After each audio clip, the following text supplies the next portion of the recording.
In this conversation, I talk with my friend Laura Cleveland. Laura and I met each other at St. John's College, where we studied philosophy and literature and history of math and science, and the Western classics and Western civilization. And we also both did monastic training after graduating from St. John's. So that's really what I wanted to talk to Laura about, were these two parts of our lives, these intellectual curiosities and interests, and also contemplative practice and a dedication to and curiosity about that. And really how these things relate and what life is that it can fit these two things together that in practice can feel very different, but also somehow we're both trying to fit together into a more holistic, integrated whole of what it means to be alive and to be a human at this particular time. So it's really a delight for me to catch up with Laura and to talk with her. And I hope that sharing this conversation will be of some interest and value and benefit to you as well. And if you enjoy it or have any feedback about it, would love to hear from you what you think, and hope you enjoy. Hi, Laura. Nice to be with you today. Good to be with you, Michael. Passion. Yeah, so Laura and I have known each other for about 10 years now, and we went to school together at St. John's and then it's so interesting. We've had kind of the same sort of trajectory of doing monastic training in different places, and then, being in the lay life as well, just coming out of monastic training and re-entering the world. And I kind of wanted to talk to you today about your journey through all those things and how they all fit together. I suspect that there are some people from the sort of St. John's community that we were in together that would be like, what is monastic training all about? Why did you go there? Why did you go to do that? And similarly on the Dharma side of like, why this calling to the intellectual life and philosophy and things like this. And so that was sort of the territory that I was hoping to explore with you today, and how those things relate, and also just what you're up to and what you're excited about. So it's really good to have a chance to talk with you today. Thank you so much for inviting me. Yeah. I mean, it's a very broad, wide territory, and there's lots to be said. So I guess it was interesting last night at it's all on Zoom now, right? Everything's on Zoom. So I got to attend the St. John's Annapolis Friday lecture. Oh wow. Yeah, and it was Mr. Townsend talking about Ulysses and about the like saving grace of motherly love, like both the love of a mother, this kind of mothering instinct, and also the love for the mother, and that's kind of what apparently, I haven't read the book, but Joyce kind of promotes as a solution, a resolution to all the nihilism and the egoism and the stuckness and the confusion and the alienation. And I had this sense, like, there's this very common Zen image of the chick and the mother hen.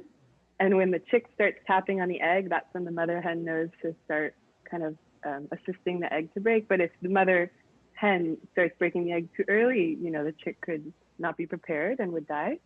So it's this very delicate balance of listening and calling, And I had this sense, it feels to me like Western civilization, that's a big term for a broad, like I said, very varied territory. But I hear the chick, that's what it feels like. It's like we're coming to a point in this current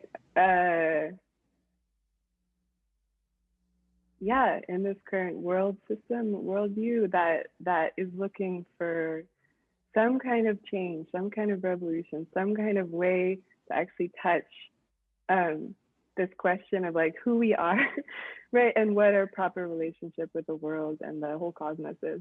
And we try various ways, and for some people they still work, but for other people not so much, and certain systems seem to be globally kind of failing.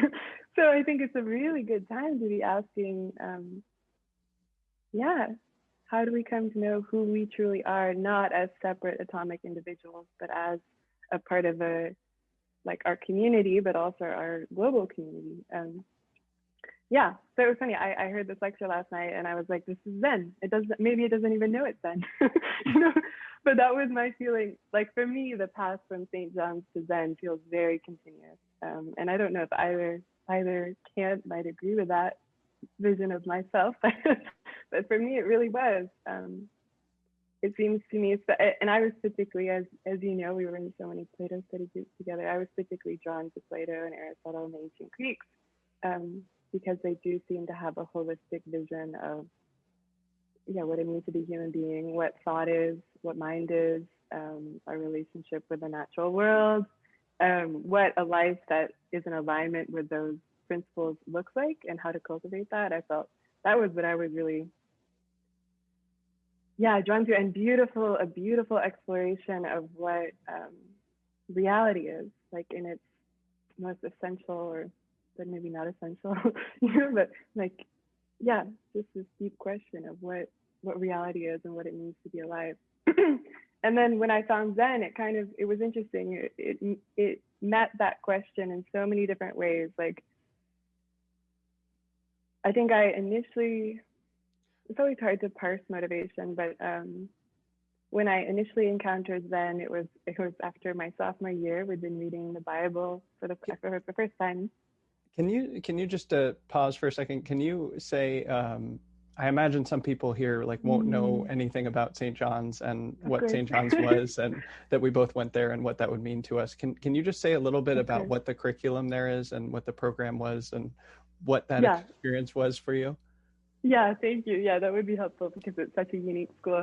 So St. John's, it's a undergraduate program, interdisciplinary, all required curriculum, kind of beginning from the ancient Greeks and sort of moving forward through time in philosophy, math and science, poetry, literature, music, drama. Kind of ending in the 1950s. That's the one thing that I realized is I've got this big gap of what really happened. World War II is kind of a 70-year gap now. Right. And pretty substantial changes in that time. So, but yeah, it's all discussion based, all primary source. There are no tests, just essays that you will defend orally, either with two of your professors or at the end of your 4 years with a committee of 4. It's an amazing school. I never thought that there would be a school like that. I think I had kind of given up on education and in America and thought I'd just be doomed to reading on my own, and wishing I had conversational partners for the rest of my life. But I somehow found St. John's.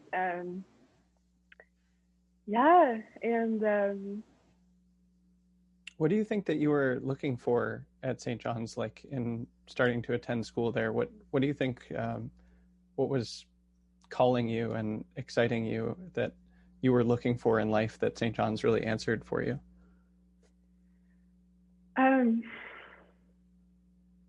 Is it too cliche to say the meaning, the meaning of life?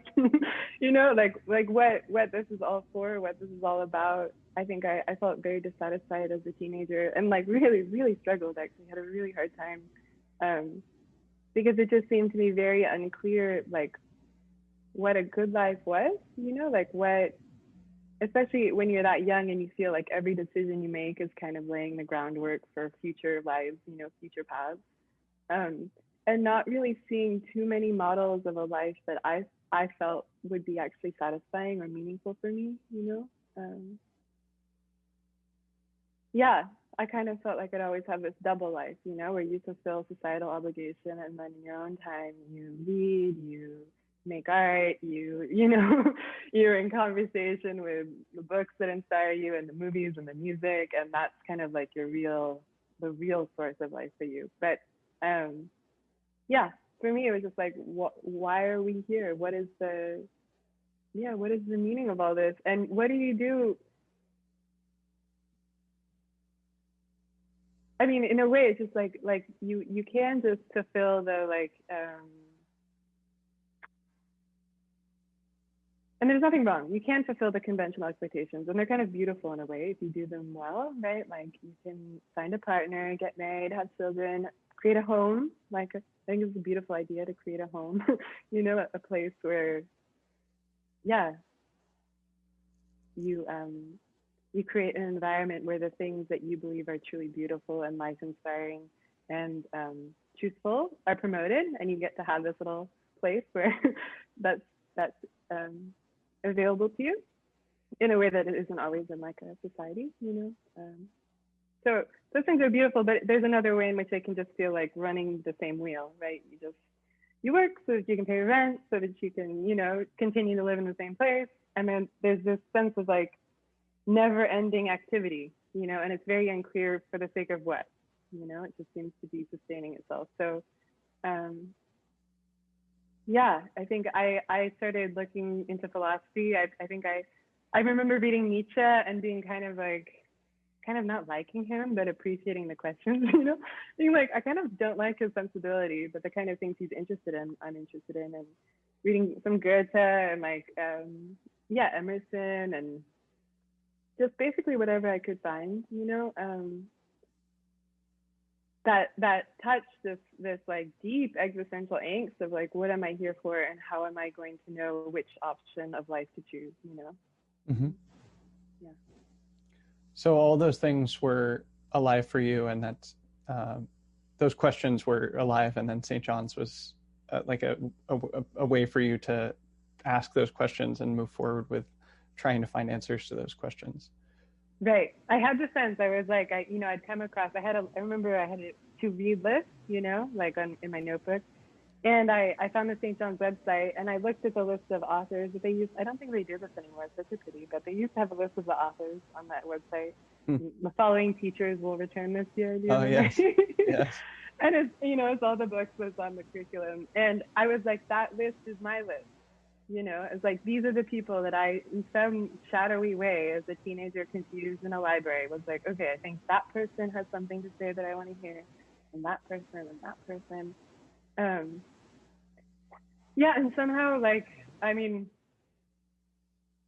it exceeded my expectations. Like, what I found was that it wasn't just about studying the books, although I love them and I learned so much, and particularly, like, felt a resonance with Plato and Aristotle in a way that I'd never experienced with any other authors before in my life, and have only experienced with Zen ancestors since. And actually other religious texts since studying Zen, which is very interesting. It feels like it really opened up that world for me.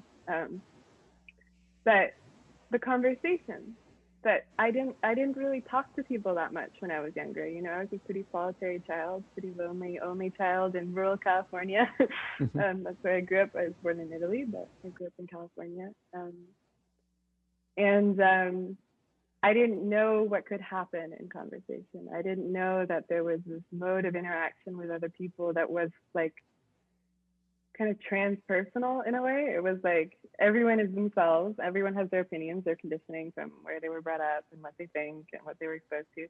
But in conversation, this incredible thing can happen where it feels like there's a spirit of the conversation or something. There's an energy of the room, and if everyone's kind of open or receptive to it, it starts moving through everyone, and it feels like a dance, and it feels alive.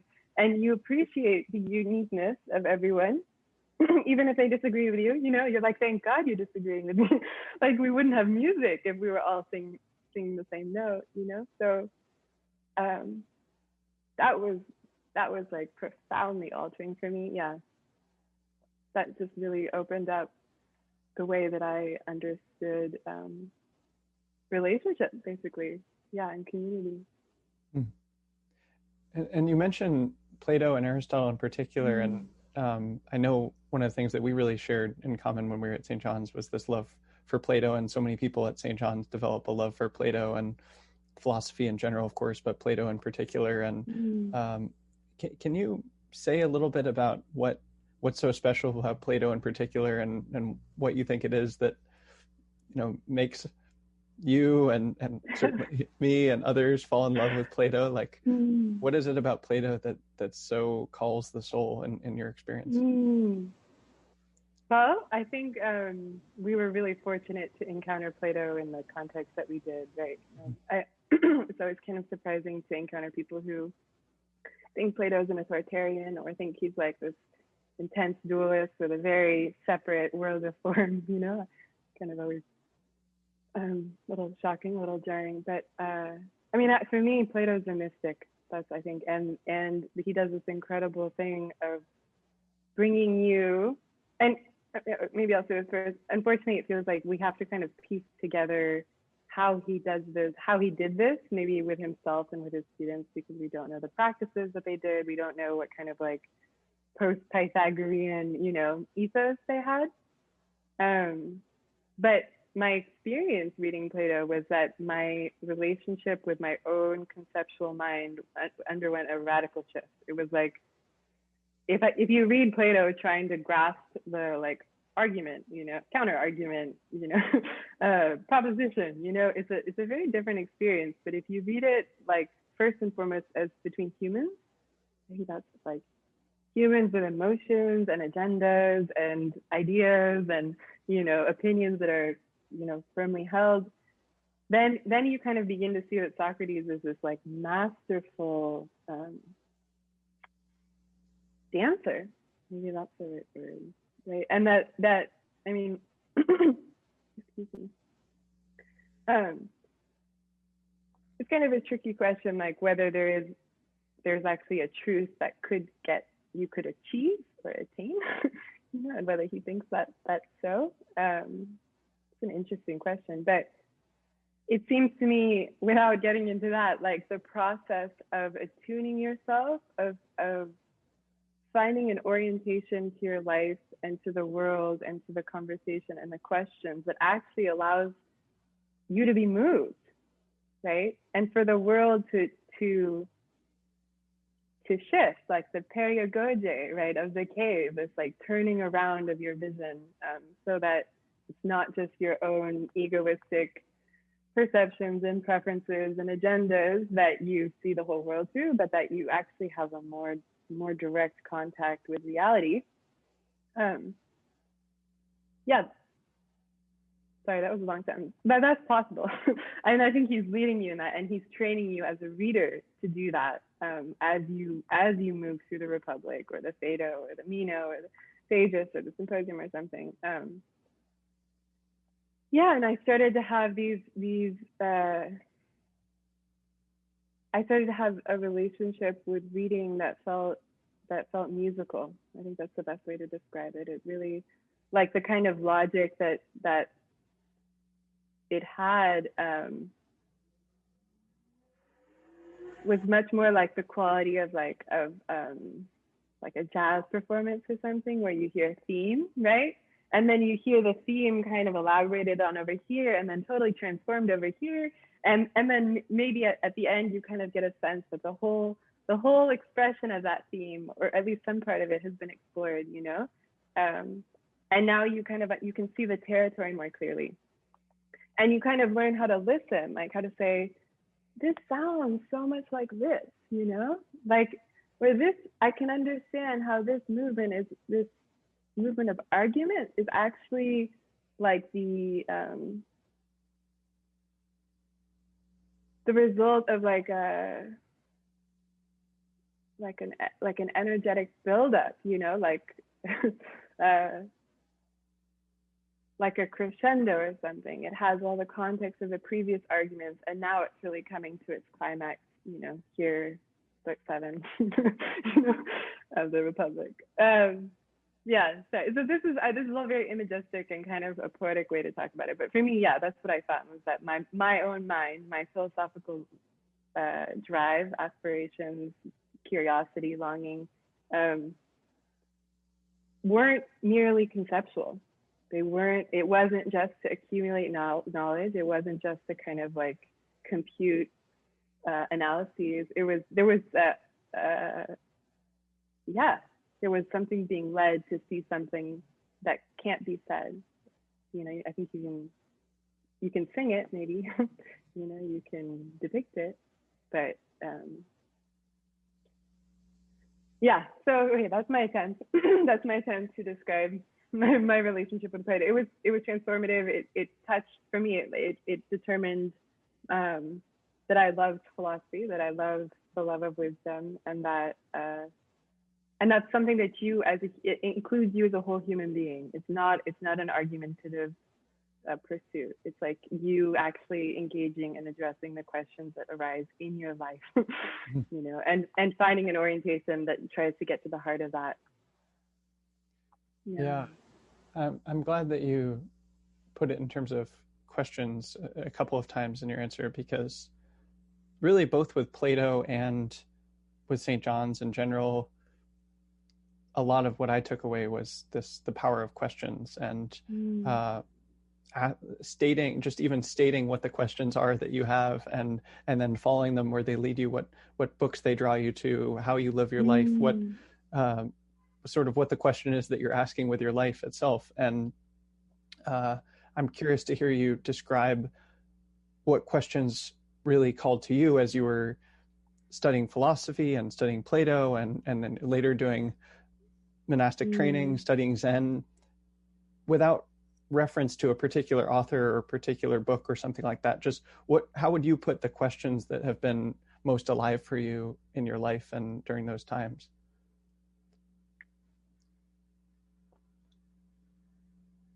That's a deep question.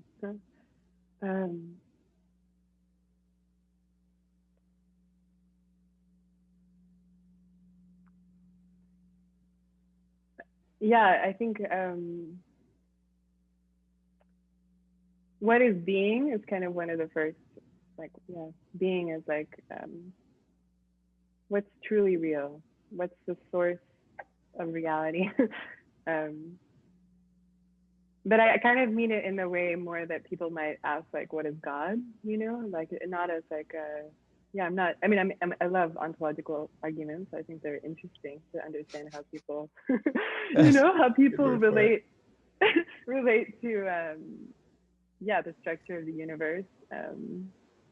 Totally fascinated. But I kind of more in this, it's more kind of a question of wonder, just what is this? What is this? And what is the source of these transcendent experiences where time and space seem to fall away, where self and others seem to not be distinct, or at least to be in such intimate conversation or relationship that to call them totally separate seems absurd,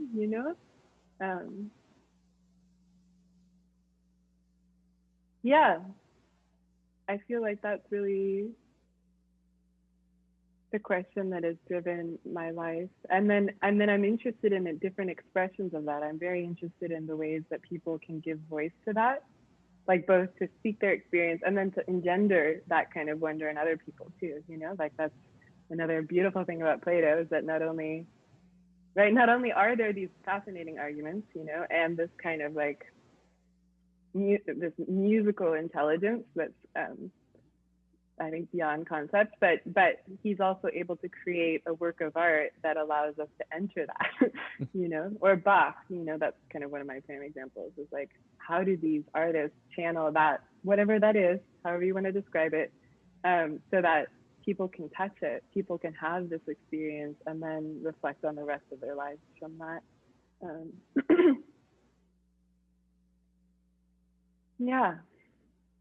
Yeah. So that's a beautiful, beautiful answer, and I know it's difficult to put these questions into words, but I appreciate you trying, and I know it's difficult for me at least, so I appreciate it's totally difficult. Yeah. And agonizingly imperfect, right?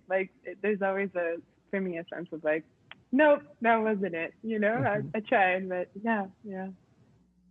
And also thank God that wasn't it, because I want to talk about it or address it for the rest of my life. Right.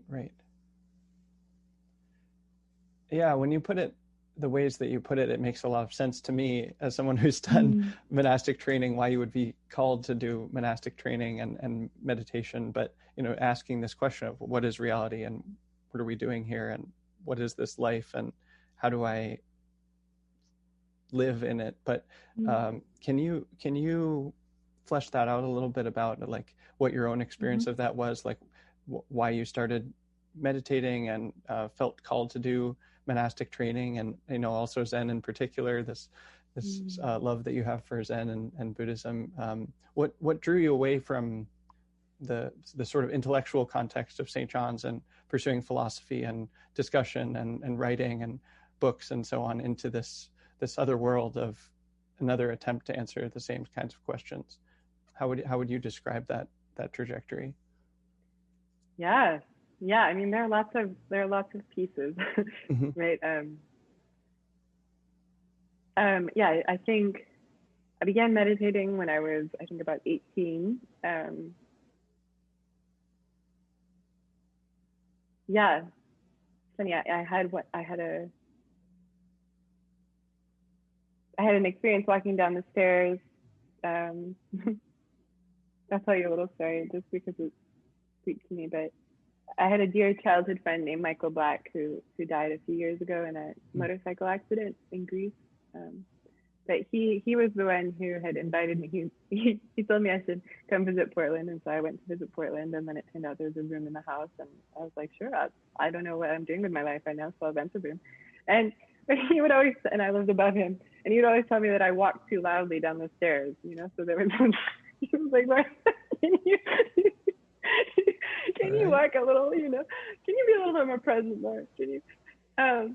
So I remember this one morning, I was like, I'm gonna walk down the stairs really quiet. You know, I'm really gonna do it. And so I remember I was walking down the stairs really quietly, and then I walked into the kitchen, and the kitchen was just flooded with this golden morning light. And I don't know exactly what it was or what happened, but just all of a sudden, it felt like some kind of internal revolution where it's just like, I need to change my life, and I think I know which direction I want to move in, you know. And it was so strange. After that, all these pieces kind of started falling into place.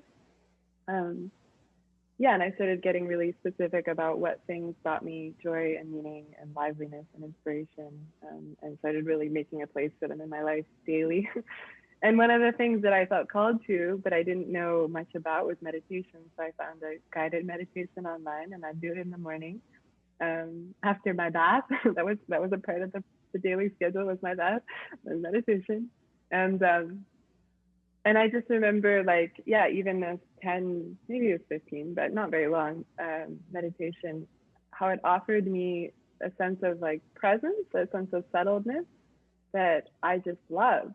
It was like, if I was able to contact that in the morning and try to carry that throughout the day, it was a totally different experience to be alive, you know, totally different.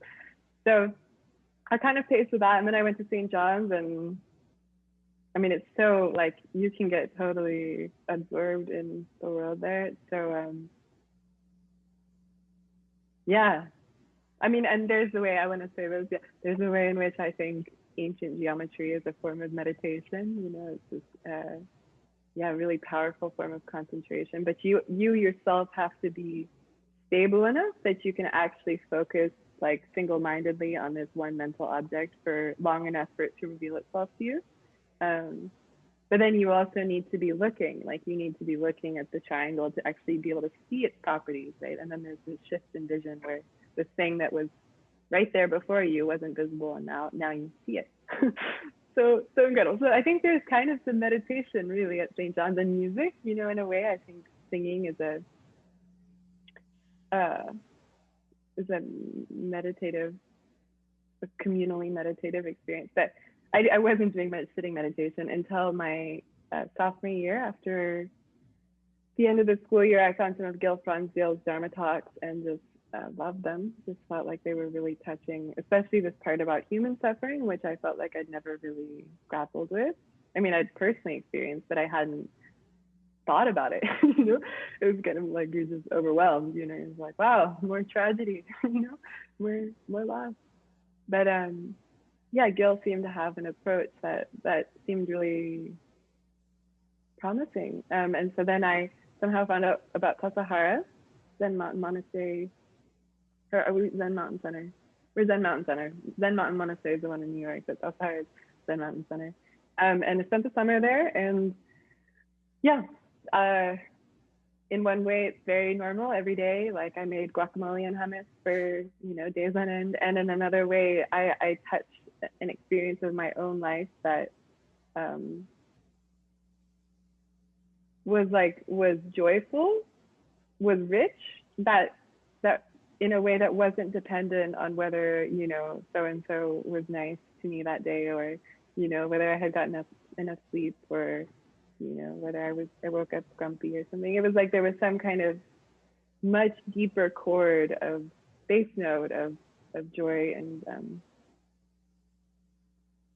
aliveness. So after that, I went back to St. John's and I found a sitting group and sat with them every week and went to Zazenkais, early on Saturday mornings. And then after I graduated, I was in Annapolis for a year. And I was looking at graduate schools, but there was none that I thought really had the heart of St. John's. I felt like I really believe in what they're doing. I really think that's a good way to learn. And I'm not so immediately drawn to other ways.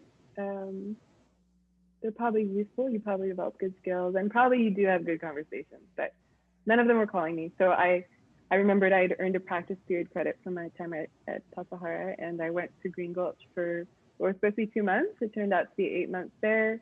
Then I went to Tassajara for 2 and some years, and felt called to ordain. Really strongly called, like really, and really settled with the sense that I wanted to do this for the rest of my life. Although I will say I did miss music and I missed conversation. I was still studying some, but I felt the absence of both of those. So then I moved to Green Gulch to ordain with a teacher there, and was there for about a year. And in that time started having some, like a crisis of faith, really having a serious doubt that I felt like I needed to address before I could commit my life to the organization and to sort of Zen. And so then I left and I moved to San Francisco and, started developing a life, which was kind of beautiful in a way. It was, lots of beautiful aspects of it. But I felt still this longing, and then COVID hit, and then everything kind of shut down. I lost my job, and I realized that what I was doing now that I had this unlimited time basically, and this request to stay in my room as much as possible, was I was meditating, I was doing yoga, I was watching Dharma talks, I was, sitting with sanghas, and I was like, okay, this is not over. And I found some Rinzai teachers. I had sat 2 sessions with Shoda Harada Roshi while I was at Green Gulch. Actually, I used my vacation time to do that, and I was blown away. And I found Corey Hess's blog as well, which, all those things kind of totally catalyzed this shift where I felt like there are people who are doing what I thought we were doing in a way. Like there are people who are touching the thing that I came here looking for, and I feel like I haven't settled into that, and I want to. Like I need to. So I also found the Rinzai teacher Meiro Moroshi, and just felt a lot of affinity with his approach and his teaching. So I moved to Wisconsin to train with him, and was there for about 6 months, and then just left in early December. So I guess it's been 4 years, I guess, total about of training, and now I kind of feel like I am ready to kind of find my practice in a more everyday way, like I'm really interested in building a home practice and really, playing around with motivation and discipline are such an interesting territory because control can be so domineering, and I'm kind of rebellious. So like the moment I start to get too tight, like some part of me really rebels. So I've been really playing with like practice is inviting you. You are invited by reality. You are invited by your heart to breathe into it, Like the Buddhas and ancestors are asking you, are waiting for you. So won't you join them? Won't you join them? And having that be the motivation rather than like, you're not a good Zen student if you're not, or like, you should be better. Wow.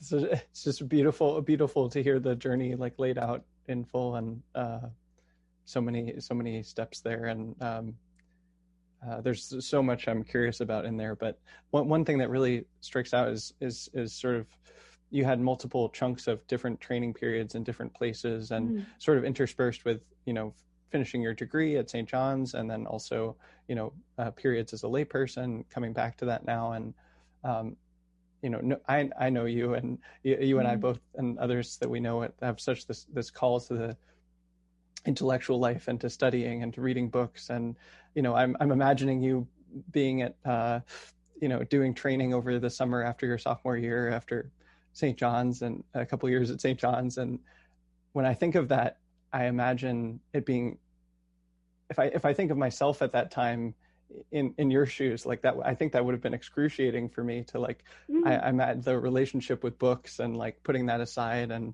I'm curious really to ask about, how to put it, both in particular times that you were training, but also in general, what your relationship to the intellectual life has been, and to reading and talking, and how you found that while you were doing monastic training. Like, did you read? Did you not read? What did you feel called to? How did you relate to that aspect of yourself and who you are and your curiosities while you were doing monastic training? Yeah. Yeah, I mean, it's a great question. I mean, just one thing though, like for me, those I guess, yeah, it was 4 years at Zen Center. Even though you kind of move around training temples, it all feels very continuous. It all feels like it really felt like one big block of time, but with different teachers and kind of with slightly different, with different schedules for Tassajara, much more intense there. But I think when my first summer, the Tanto requested, he offered this, he didn't request, so he made an invitation, this experiment just not to read for a month, and I did have to read Don Quixote that summer, so I couldn't do it all summer, but I remember, I just remember I'd get off of work or something, and there'd be a little bit of time before afternoon service in Sazen, and I didn't know what to do with myself. I was like, wow, my whole life, I mean, I've done I danced as a young person and a teenager too, quite a bit, and I did some Aikido, but reading for me has been I felt a companionship with dead authors that I felt very infrequently, in the rest of my life. So it was a really interesting experience, and I went hiking, and I just felt like my for one, the clarity of your sense experience can really heighten if you're not reading a lot. I mean, I think you can maintain it if you know how you practice. But I remember just finding spending an afternoon by the creek, watching the leaves in the wind, just infinitely fascinating, being really satisfied just to sit in the sun, and feel the sunbeams kind of permeate your skin. And just to kind of sit with your organism, just to feel well, what is really going on? What is it really? Even now I have these moments of what am I really feeling? These moments of there's a whole world here and it's so easy to lose it.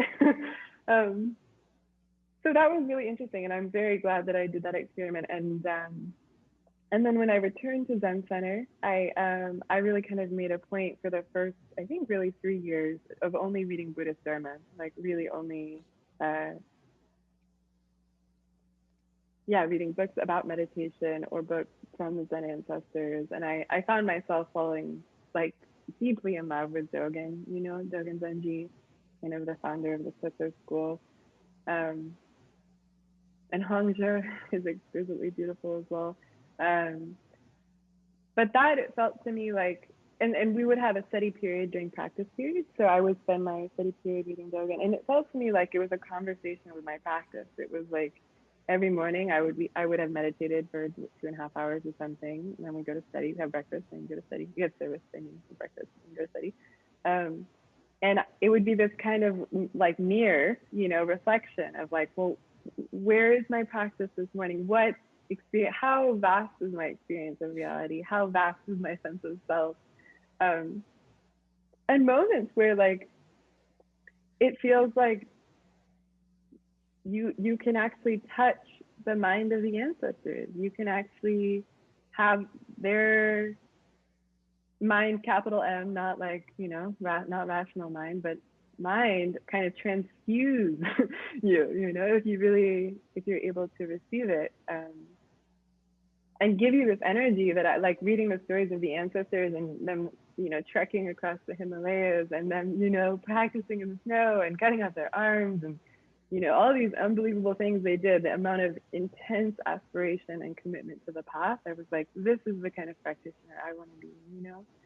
And of course I failed countless times, but to feel that and to have contact with that was really inspiring and powerful for me. So that was how I studied for the first years, and then I got really sick. I got the flu the winter before my last practice.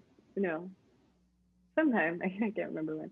Sometime I got the flu really badly, and they were like, you can't, don't leave your room, just rest. And so I asked someone to check out Anna Karenina from the library. I thought, why don't I read Anna Karenina? And then I had this experience of reading it and feeling like Tolstoy was expounding Yogacara. It was like there was this moment, I think, at the end, right before Anna is about to jump into the train tracks. She describes like walking through the train station and how hostile everyone feels, how like aggressive and kind of uncaring and brutish, and I think earlier on we'd heard another character describe that very same train station in a way where he noticed how friendly everyone had been, how like gracious and giving and generous, you know. And it really felt like this, like Tolstoy's depiction of like the karmic patterns that are running through us, planted by our karmic actions, right, colors so much of our perception, you know. And maybe Yogacara would say all of our perception, actually, and all of reality is the product of these karmic seeds. But yeah, I felt like I was hearing and seeing from a very interesting angle the Yogacara teachings, and so then I began to expand my restriction and said, okay, maybe I'll read some other stuff too. But not much, actually. Still just kind of steeping in the Zen tradition. Keizan Zenji's transmission of the light is extraordinary. I'll say that. Yeah.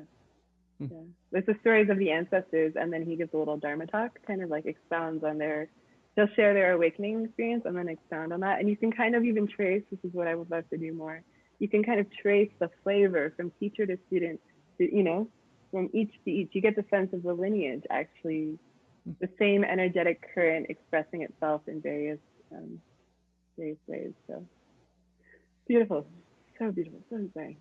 Wow. Huh.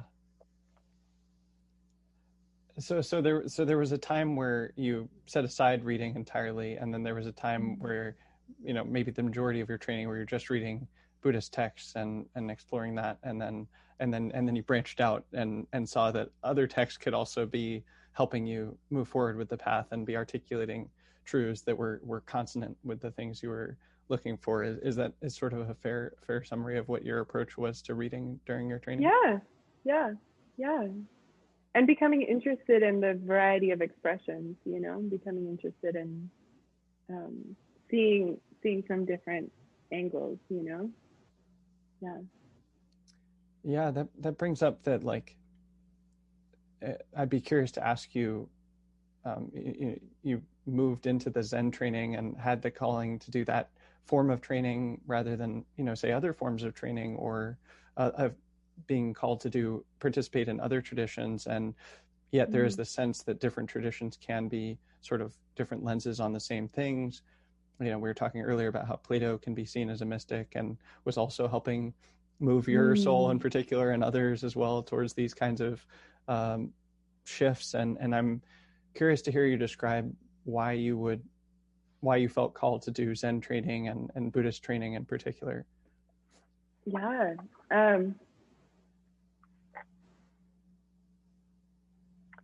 Gosh. Yeah, such wonderful questions. Such deep questions. I feel like which direction to start in, but I mean, I guess Zen for me feels like one of the clearest, most concentrated expressions of what in my experiences of, whatever clarity or whatever kind of vision that I've had felt like ultimately true. It felt like this is really what life is really like, this is really what reality is like, and this is really what I'm like. And I seem to be confused about it most of the time, most of the time I seem to be veering away. But and that was that, like, it's so funny. Yeah, I keep like Buddhist religious language is still, I feel like it's not as sometimes I feel tempted to translate it into like Christian terms, even though I wasn't brought up Christian and I don't know much about it really. But the sense that like God has to be here now, like here and nowhere else. I mean, maybe that's not true, not nowhere else, but like, because I think there's a sense of inexhaustibility, of yeah, not exhausted by appearance, but the way to contact the ultimate, the transcendent, is really in the present moment, in the present situation, where things just the way they are, which isn't to say that they won't change. I'm not for status quo forever, but in terms of accessing that seems really true to me.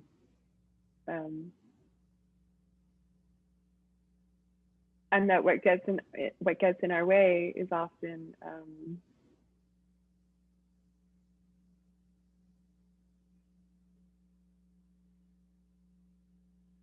partially like our egoistic, our own personal like preferences, what we plan for, what we wish for, how we feel about things. That can kind of unsettle us. But also, like, I mean, it's interesting. Like, also our thinking, right? It seems to me there is a form of thinking that obscures reality, or that not necessarily obscures, but can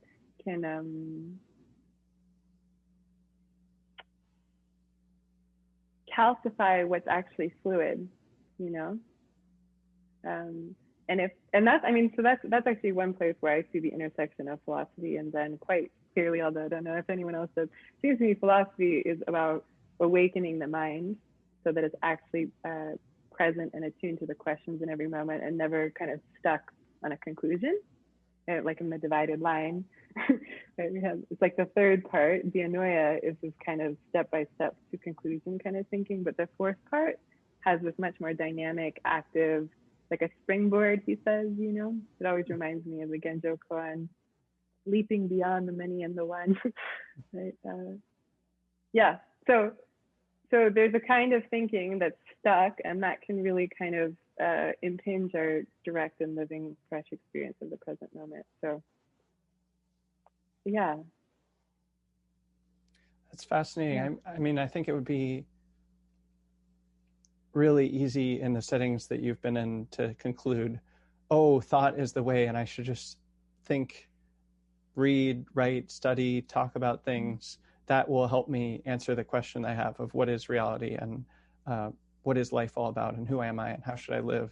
Or to conclude, on the other hand, oh no, thought is absolutely the wrong way. I have to be here and truly perceive the reality of this moment and come into contact with these mystical truths that are non-conceptual and are beyond words and beyond forms, and use spiritual practices and contemplative practices as a means to see these things. And then what I hear you pointing at is that properly seen, either of these can be avenues to the same truth, and that I'm hearing something like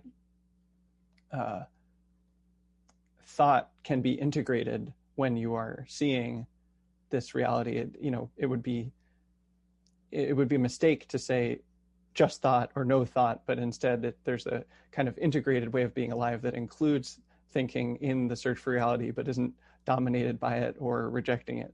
Is that fair to say? That's beautifully put. Yeah. I'm also willing to say that everyone has their own path. I don't think everyone, right? Sure.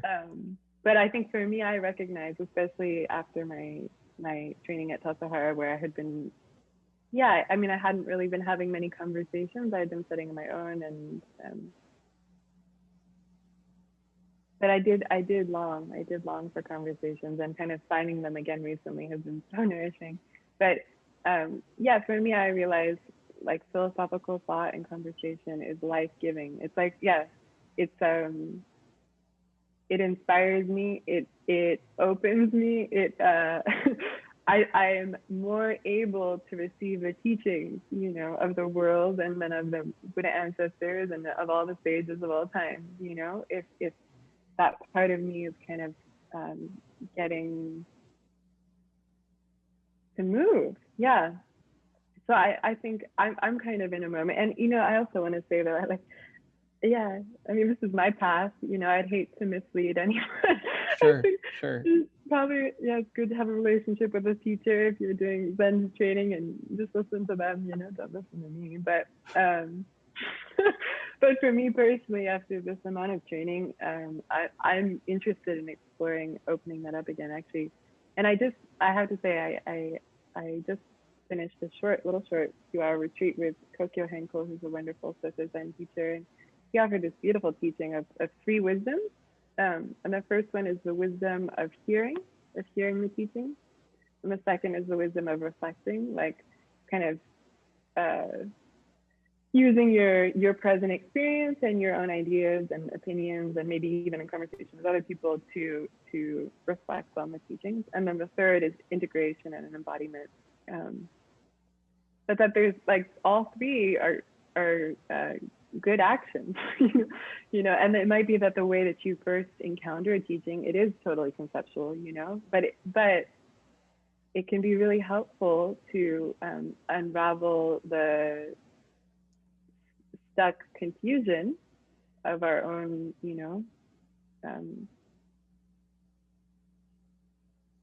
body, mind, heart, to just ask yourself, what is this teaching? What is it that this guy, the Buddha, says? You know, does that make any sense to me at all? Is there any part of my experience that speaks to? You know, and even if it doesn't, just to say like, he seems to be a really wise person. You know, I wonder what would it be like for me to think that, and then to work with it that way. Of course, there are more kind of direct, clear-cut paths, and people might advocate for those. But especially for someone like me and you, I think too, who do generate joy and meaning and inspiration for practice from philosophical questioning, I think it can be, it's a gift. It can just be so helpful and such a source of yeah, yeah, inspiration. Mm-hmm, mm-hmm. Mm. Yeah, I think that's a big part of why I wanted to have this conversation, is just you know, at least for me in my own experience, there's been a kind of almost, the word that's coming to mind is like agony, and how to relate these things, of like how does thinking and thought and books and writing and speech relate to these practices, which are often silent and still. And you know, for me, it actually has been quite helpful to move towards learning to not think, for example, and going beyond thoughts. And then how do these things integrate? And I feel, hearing how you talk about it in your own path, just a deep resonance with the wrestling there of how these things fit together. And it's not an easy path to tread of integrating these things. And so it's just, I feel a kinship to how you talk about it, and the struggles that you have had, and the delights and joys and beauties that you've found as you've worked with that. And you know, what has been agony is sort of made lighter by hearing how you talk about it. Yeah. I mean, I don't know if I should though. You know, it is a serious question, and I feel a tremendous amount of responsibility actually. Yeah, addressing it in some way, even simply from my own experience. Yeah, it's a very serious question. I mean, for me, I think, yeah, I think if thinking has been someone's primary mode of interaction with the world for a long time, and they don't know how to sit on a park bench in satisfaction for 20 minutes, you know, if that, or they feel kind of like they're always being pulled around by their lives, you know, or they can't enjoy a beautiful sunset, you know, then I'd say like maybe put it down for a while. Like, yeah, just take a break if you can, you know, if your circumstance allows, and just see if you can feel your breath, you know, if you can draw your attention into your lower belly, maybe try to find some somatic practices to incorporate into your daily life, and like really focus on that, because if you don't have that as your foundation, then it is pretty dangerous, or it can be. I mean, dangerous in the sense that you might just never directly experience what you most want. That's the danger.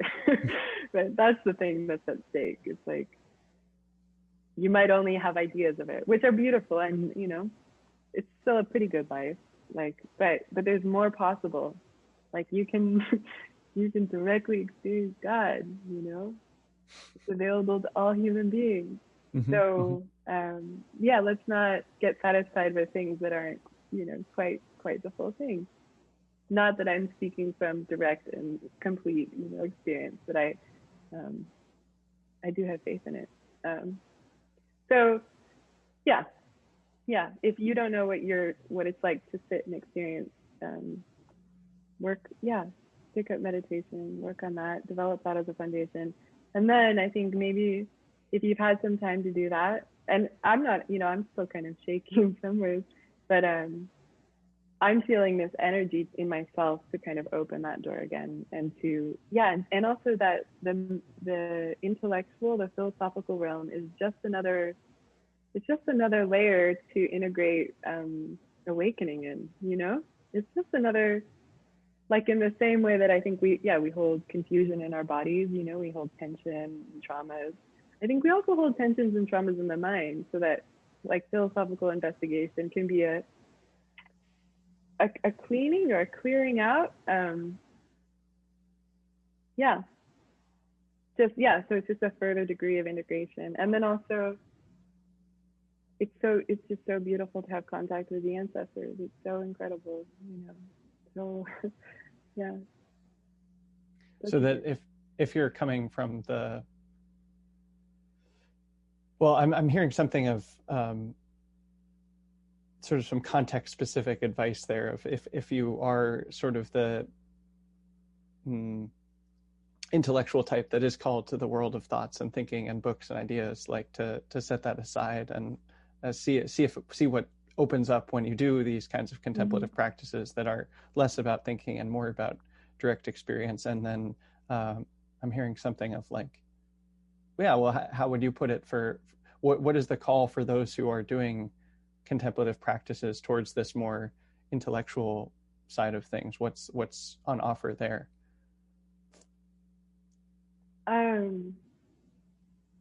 It's interesting. Kokyo just today said maybe one of the reasons for the development of Yogacara was that we might have resolved a certain kind of like self-other subject-object duality, but that as long as there's a sense of perceiver,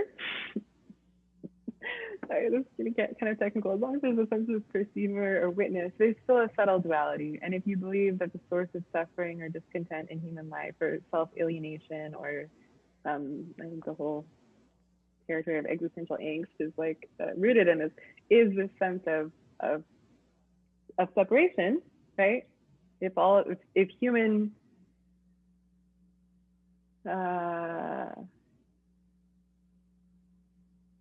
alienation in the world is a misperception in a way of the reality of things. Our task then is to kind of go on subtler levels to kind of dissolve that duality, to kind of see through it. So I think like the mind then, like, and our conceptual structures, our conceptual activity becomes just another realm to do that in, you know? How do you have your mind reflect reality? How do you have your thinking reflect reality? Especially like, as human beings that are kind of characterized by having this amazing, wondrous, strange, bizarre, you know, kind of dangerous sometimes consciousness, you know, this really powerful mind? How do we engage that particularly human aspect of ourselves and have that be an expression of reality, which is an enormous task. I mean, all of it's enormous. So yeah, and everyone might have their own particular expression that may include more or less of, you know. But for me, I feel that calling, and I feel like I want to offer that, whatever this is, you know, to the world as a gift, to have it be a beneficial and inspiring and awakening force, if I can. So it's hard though. It's very, very, very hard, and I have, yeah, I've got quite a bit of work to do. So may it be so. May it be so. What do you see as your next step, and where is life calling you and moving you towards, you know, from this trajectory? What's happening for you, and where do you see yourself going and feeling called to explore?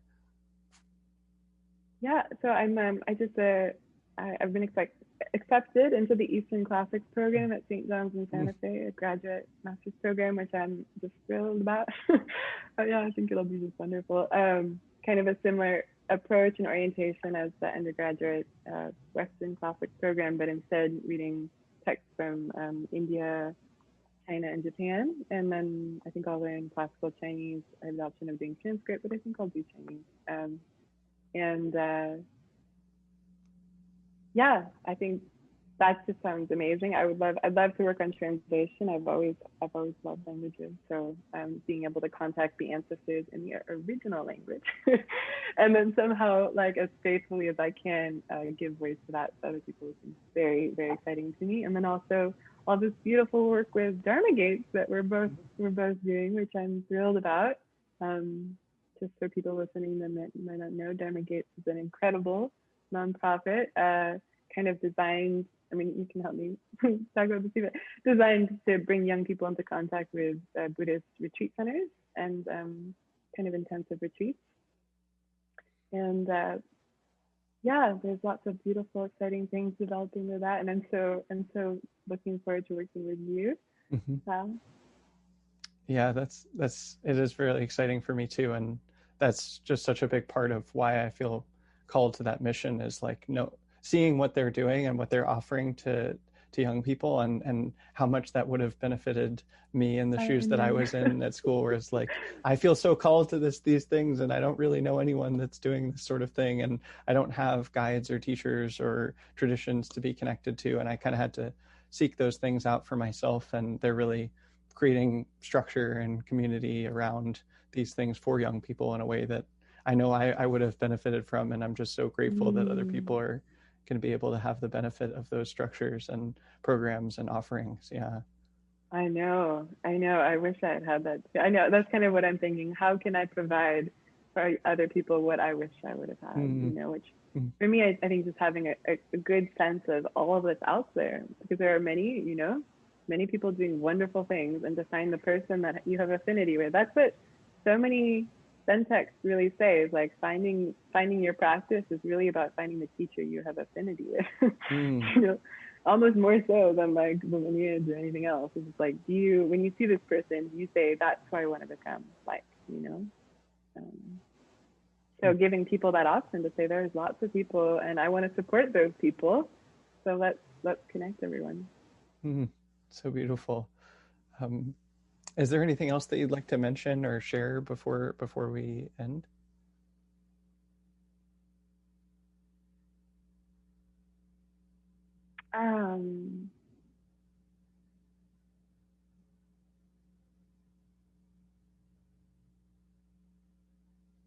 I guess just an encouragement, you know, for anyone who might be listening, who feels some kind of longing, you know, and in whatever direction that is, but something that feels like really central to you, kind of like undeniable, but maybe soft, you know, or you don't know where it comes from, you know, or you don't know how to live it out. I just say, please try to follow that. You know, please, I think the more people that are listening deeply to their innermost longings, you know, the more we'll have a world that we want to live in. altogether, a kinder and more wise world. And so, yeah. And it might mean going against cultural currents, or it might mean like having kind of difficult circumstances, not so comfortable. But that's one thing I've been reflecting on is, to do monastic training is to give up a lot in a way, like, and yet how precious. Like I wouldn't have changed it for the world. I cannot, like, I'm so grateful to have had those experiences at that time, and they only keep fruiting, and they only keep deepening. Like that's, I also have this feeling like I'm only beginning, I guess I started practicing in 2012, so 9 years ago, and I feel like I'm still just beginning. So come join us. Everyone follow that. Yeah, I love that, because it's less like you need to read this particular book or enter this particular tradition, and more recognizing what the calling is within you and what the questions are, and then what that the affinity that you talked about of what resonates with what you're connected to, and following that connection and affinity of what's within and what's outside, rather than just because Laura and I happen to read Plato, that's the thing for everyone, or Zen's the thing for everyone, or meditation even, or books or anything, but just finding that calling. I so appreciate the way that you put that. Yeah. And of course, thank you as well for joining me to talk with me today. Thank you. It's just been a delight to reconnect with you and to hear about your journey, and to be talking about these things with you. Thank you so much, Stefan. Thank you.